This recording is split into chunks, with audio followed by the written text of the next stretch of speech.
really sit down and ask yourself, how do you like to give feedback and how do you like to receive it? And what comes up? What comes up? That's the feedback conversation. And when you're delivering feedback to others, you need permission. You need to understand the level of feedback. You need to communicate it effectively. No wonder why we all walk around scared to tell our truth. There's so many things that have to stack up right for it not to be a negative experience. Next Level Nation, welcome back to another episode of Next Level University, where we help you level up your life, your love, your health, and your wealth. We hope you enjoyed yesterday's episode number 1629, Alignment Affects Overwhelm. Today, for episode number 1630, the importance of understanding your feedback language. We got a client like 8 months ago, and it was on our first call where we were trying to figure out what we were going to name the podcast and what was the description going to be and all this stuff. And it was probably an hour call. It lasted probably close to a full hour. And we were probably 45 minutes in, and this gentleman said, "What do you think of this name?" Because we'd been talking about it. We'd been talking about it kind of for the whole call. And I said, I don't really think it lends the credibility to you that it could. And he said, "Kev, why didn't you just tell me that in the first place? Like, why'd you wait 45 minutes to tell me that?" And I was like, oh, shit. My bad. I don't know. This is how my process works. I don't just blurt the first thing out. I think about how I want to express it, and then I go. And I remember feeling a lot of different ways in that moment. I felt stupid because it was like, I don't know, I would never communicate that way to someone. Of why didn't you just tell me that in the beginning? For me, it's like, well, thank you so much for taking the conscious effort to work through that. That's why I want to do this episode. Understanding the way that somebody else gives you feedback and what that makes you feel. And I don't want to say what that means about you. I don't want it to be that serious. But what do you think it means about you? I thought that this person's looking down on me. This person probably doesn't think I'm that brave. They probably think I'm cowardice, whatever it is. They might not think I'm like them. And the truth is I'm not in that way. But on the other end, it's just important to understand that the way you like to give feedback is probably also the way you like to receive it. It just tends to be that way. I know oftentimes we assume that our love languages that we enjoy receiving are the same love languages we enjoy giving. It's not always the case. You'd have a better handle on that than I would. But just knowing that is very, very important. I'm not great at giving direct candor. Direct, hey, this is how I'm feeling. This is my truth. I usually sugarcoat it. I sugarcoat it more than I don't sugarcoat it. But when somebody gives me direct feedback, it automatically makes me think about myself. And I think one of the reasons, Alan, that getting to this quote-unquote level has been so challenging is a lot of the clients that I've started working with are very, very, very successful, very serious business owners who don't have time to beat around the bush. They just tell you like it is, and that's it. And it's not from a negative place. It's not from an egotistical place. It's just, this is how I want it. This is what I want. Can you do it or not? And it's just something I'm not used to. So I thought it would be worth exploring in an episode, because if you're out there, you probably experience this in some way, shape, or form. Well, there's a huge distinction there, which is that person, it's about a title. It's not about them. So what I've found in coaching so many business owners is most people are very unconsciously defensive when it comes to them. They're not as defensive when it comes to a title of a podcast. But some people are, because some people, the podcast is an extension of them. So, for example, if someone were to crap on the Hyperconscious podcast back in the day, that was your baby, that would offend you. Definitely. And so we all have to kind of figure out, I had one client who is a very successful business owner in the financial industry. And he came to me and said, Alan, I'm going to need you to dial it up.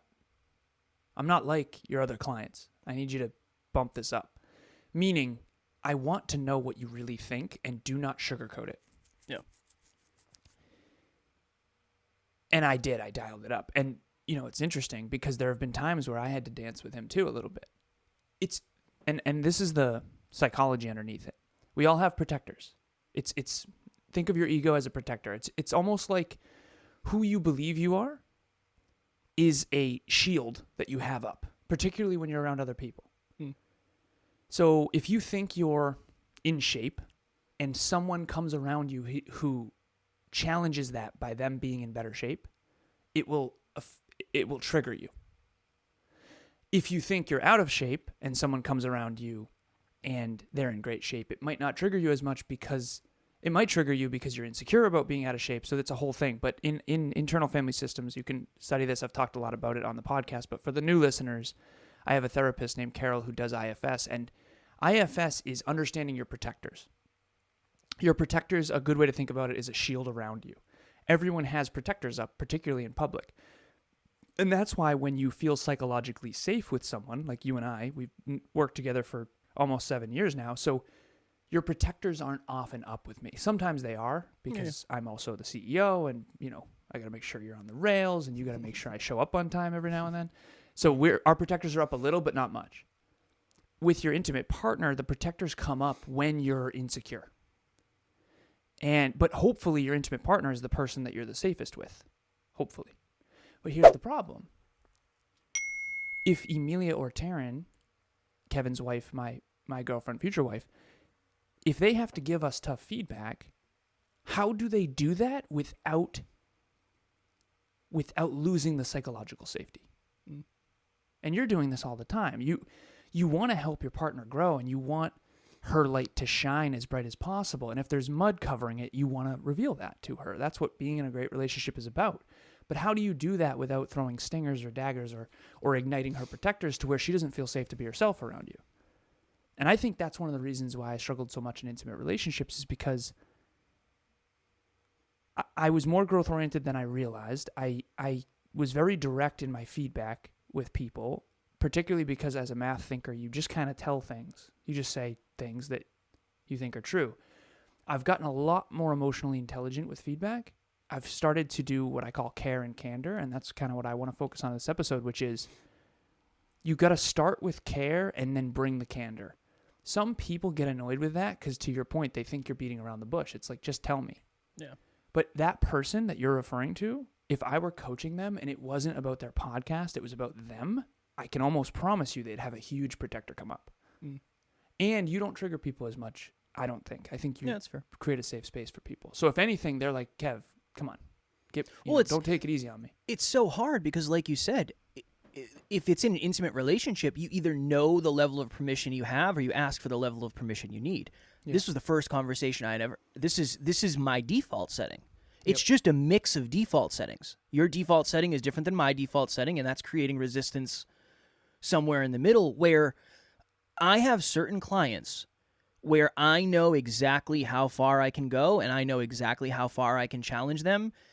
And in that role, I'm totally good with it. But I would never do that on the first call because I don't know. I don't know what level of permission I have to be direct. So that's why it's hard in the beginning, especially. It's every single time you go into a social interaction, and this is true for an audience as well. I want to share that with everybody who might aspire to be a speaker. That's why audiences are so hard. Even right now, we're trying to guide and help all the listeners. Who is the listener? Yeah. There's so many listeners. We don't really, we do. We know our listeners better than most podcasters I've met, but we're not talking to one human right now. So what is the permission we have in advance to say, hey, by the way, you're not working hard enough, or you need to work harder, or whatever it is? And so it's very challenging. And every time you meet someone, every time you're in a room, you have to intuitively feel the room. And I think emotional intelligence is understanding whose protectors are up and whose aren't, where you have permission, where you don't. But at the beginning, it's very difficult because you don't really know. And what I've found fascinating is you've got this multimillionaire, super successful XYZ who, when you talk business, you can just hammer them. Hey, man, you're messing this up. Hey, what are your thoughts on this? Hey, blah, blah, blah. But then when it comes to him, you can't even touch it with a 10-foot pole. You can't go near it. It's like immediately... Oh, no, don't challenge me, not me. This is business. And you can feel it, and then you have to go in soft. So it's a constant intuitive... If you've ever been annoyed with someone, including me, It's because they're basically calling you out more than they have permission to. And someone who has really, really, really high standards is just naturally calling people out just by being there. So there's these guys in the gym, this group of young guys, and they can't stand being around me. They don't know that. I'm just way harder working. I'm more dedicated. I'm older. They're young, prepubescent. They don't have any muscle mass. And they just don't, they're uncomfortable around me. One of the guys loves me. So one of the kids in the group loves me. He's like, dude, you're the man. Take the pump cover off, bro. Like he loves when I take my my sweatshirt off and all that stuff. Because in that gym, there's not a lot of inspiring bodybuilders from my perspective. And so he's pumped. But the other guys are just deeply insecure and they don't want me to flourish really. They want you to shine. They don't want me to shine. And so all of this is just protectors. We have an ego that doesn't want us to be seen as less than. And it's very difficult to gauge that while trying to guide someone because you technically can't help someone grow without giving them feedback. If Kevin and I'm always walking that line. This will be the last piece of this. I'm always trying to figure out what is the appropriate level of feedback that I can provide in this episode to where the listeners actually get to the next level but don't hate me. No. And I've gotten that wrong pretty much my whole life. Well, it's understandable why it's a thing, why maybe it's something you struggle with, or maybe something you think about more than other people because you have a different experience with it. Hello, NLU listener. Thank you, as always, for listening to Next Level University. Real quick, I just want to jump in and let you know about the Next Level Dreamliner. This is a journal that I use every single day. Achieve your dreams 90 days at a time. It breaks down your dreams into goals, milestones, and daily habits. We hope you enjoy it. The link will be in the show notes. I just want my next level nugget for this would be it doesn't mean you are anything wrong. It doesn't necessarily mean that because I guess this is a good way to explain it. With certain clients, I'll get feedback where in my mind they're not happy. But really what the truth is, they want to do better together. It's not like, Kev, you're not doing a good job. It's together I want us to do a better job. But I tend to personalize it. I had a call with someone recently where I said, I literally lose sleep. I lose sleep over whether or not you're making progress. And they said, you shouldn't be. Don't worry. Don't do that. That's not good. And I can tell that the way they give feedback is not as serious as I interpret it as. Yeah. It's not the end of the world when I get that message. In my mind, everything has to change. And I think that's just maybe it goes to, we did the episode and we talk about it often, the Richter scale of what you're used to. If you're used to just direct, you need to do better, you're the worst, you will never accomplish your goals unless you get your shit together. If you're used to that and I come in and say, I feel like you're doing a pretty good job, a couple of places you could probably improve, not the end of the world, you're probably going to say, Kev, you can't help me like that. Yeah. Maybe I can't. Or maybe you're so used to getting crapped on that I actually can help you in ways that you just don't know yet. Yep. And on the other end too, working with someone who's comfortable taking that level of feedback, like you're a good example of that. That helps me practice. Like, I hey have man, no idea when you say that. I don't know, because I would consider myself overly sensitive when I get feedback. But I think it's from people that you don't value their feedback from. Right. Because if it's inaccurate feedback, I think it makes you question things that you don't. I won't say you don't have to. Maybe you shouldn't necessarily question. Well, so care and candor. Candor is just direct, brutal truth. Like the time you called me fat. I'm being playful with that. But essentially, I thought I was in better shape than I was. Kevin said, dude, you're not. That actually helped me. And later on, I was grateful. And you knew that I would be eventually. Yeah. Even though there was a little part of me that was like, screw you, man. And you obviously said I'm fat too. So yeah. Which I think is hilarious. I think I led with that. Yeah, I think like, you Alan, did too. I know I'm out of shape. I know I'm out of shape too. I know you think you're in shape. You're not as in shape as you think. That's all. That's all it is. We're both out of shape. I'm just more accurate in my understanding of how out of shape I am. And again, it's a sliding scale too, because Yes. it depends what you're comparing to, right? So, but that was very candid. It wasn't a lot of care, although you did have care first. I'm out of shape too. So all of us are overly warm or overly strong. What I think bothers me is when someone is overly candid when they have no credibility.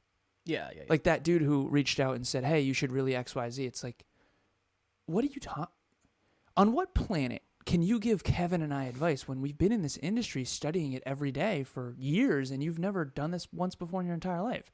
So for me, I get pissed off with unsolicited feedback because I think I've gotten a lot. I know that I've gotten a lot, and it feels a little bit like bullying. But that's why I love coaching so much, because coaching, you're in a position where you're allowed to give feedback. And so you get to actually help people. And here's the philosophical understanding underneath this that really, I'm glad we're talking about this. Can you help someone grow without giving them any feedback? We all know the answer to that. It's no. So how do you can't give 15-year-old feedback to a 7-year-old. Right. When they're practicing their ABCs and you say, hey, try this calculus problem, and then shit on them when they can't do it, that's just awful and toxic. But you can't let a 7-year-old do only 3-year-old tasks, then they'll never grow. And so this is one of my life's greatest challenges, which is how do you figure out the right amount of care and the right amount of candor and the right level of feedback? And one of the reasons why I think I adore when people have big goals is it gives me permission to tell them the truth. Yeah. If you want to climb Mount Everest and you don't bring enough oxygen tanks, you are screwed. You're going to die, 100%. And it gives me permission to say that. And that's why I say if. So when someone tells me their goals, I have one client who wants a net worth of $75 million. If I didn't have that piece of information to use, half the things I tell him, I couldn't tell him. Yeah. He told me recently, he's like, dude, I'm not going to lie. I thought about it. I might just go be a producer and just do $250,000 a year. Like, I don't know if I want to do this. I was this close to quitting. I said, if that's the case, you can do it. But my point is I have to say if. If you want a net worth of $75 million, you have to change this. You have no choice. Whereas if I didn't have that goal, I couldn't use that as leverage to help get underneath his growth. And for anyone out there listening, the level of goal that you have, you're going to have to seek that level of feedback. I had a posing coach and a fitness coach before my competition that I won, and I lost several. But the one that I won, I got the most feedback. It was awful. It was check-ins every week. It was being called not lean enough when you are super lean already. It's posing with every little piece of your posing being critiqued and thinking you suck. It was basically thinking you suck for 3 months and then you crush everybody. Versus the opposite was thinking I was awesome for 3 months and then losing horribly. And so I think that's the feedback conversation. And when you're delivering feedback to others, you need permission. You need to understand the level of feedback. You need to communicate it effectively. No wonder why we all walk around scared to tell our truth. There's so many things that have to stack up right for it not to be a negative experience. Oh, or you assume that you should give feedback the way you like receiving it. That's not always true. It's just not always true. So that's a whole nother, that's this episode in a nutshell, but that would be my next level nugget. Yeah. Really sit down and ask yourself, how do you like to give feedback and how do you like to receive it? And what comes up? I tend, more in the past than now, because now I understand it, I would tend to villainize people who would just be super direct. Because it was almost like you don't have the permission to be that direct. Yeah. Because I wouldn't be that direct. I could be that direct with you, but I wouldn't be. I don't think it's right yet. That's my pattern and my understanding. That would be a low level of emotional intelligence, most likely. They just don't understand where the relationship is. Yeah, or is it me just being right triggered? I don't know. It's probably a mix of the two. It's probably not one or the other. It's probably a mix, but I don't know what parts. When people say in a relationship, I know we got to jump, but when people say in a relationship, I've been walking on eggshells, that's what they mean. Yeah. They mean that I'm not allowed to, or I don't feel the permission in advance to share my feedback. And if you walk on eggshells for too long, having coached relationships for 3 years now, the relationship is in so much trouble because nothing's going to transform. Yeah. When one partner is walking on eggshells and not giving any feedback, the relationship can't evolve. It just gets stuck. And you can only stay stuck for so long before one partner is unfulfilled. And same with business partnership. It's the same deal. Like, if you feel like you can't bring me the truth, and I feel the same way with you, we could never work together. No, 100%. Short term, it's a short-term win for a long-term detriment. It's challenging. Definitely. Being a human is challenging. The most challenging. The most thing. Apparently speaking is a challenge to it. Whenever we do early episodes, man, my throat. By early, Ellen means 10:32 in the morning. But it is earlier than we usually do. We usually don't start till 11. So yeah. Usually my first call is at 11. So what a shame. I'm a little more hydrated. No, and I understand. I didn't have time to go to the gym today. I got up at 5:15. I didn't have time because I was like, there's no way I'm going to get all this done before 10. But it is what it is. What are you going to do? Okay, if you have not yet got your tickets for Next Level Live, please do so, virtual and or in person. The link will be in the show notes. If you have not joined our private Facebook group, Next Level Nation, please do so. A great opportunity to be surrounded by a like-minded community. Tomorrow, for episode number 1631, a very unique title for this episode. Emily is going to win, and here's why. I had a call with one of my clients earlier this week, and I was telling Alan, I was like, it's my favorite, one of my favorite clients to work with. She comes with 20 questions, and we just hammer. And he said, is she going to win? I said, definitely. Yeah, she's going to win in anything she does. And he said, why? He said, we should do an episode on that. So we're going to do an episode on it because there's some lessons in there that I think will be valuable for all of us. Yes, sir? Questions allow feedback. 100%. When you ask a genuine question, now it has to be genuine because some people ask and don't really want the real answer, right? Unfortunately. But that's why it's going to be good. It's going to be a good one. That's what we're going to do tomorrow. As always, we love you. We appreciate you. Grateful for each and every one of you. And at NLU, we do not have fans. We have family. We will talk to you all tomorrow. Keep taking and giving the right amount of feedback. Next Level Nation.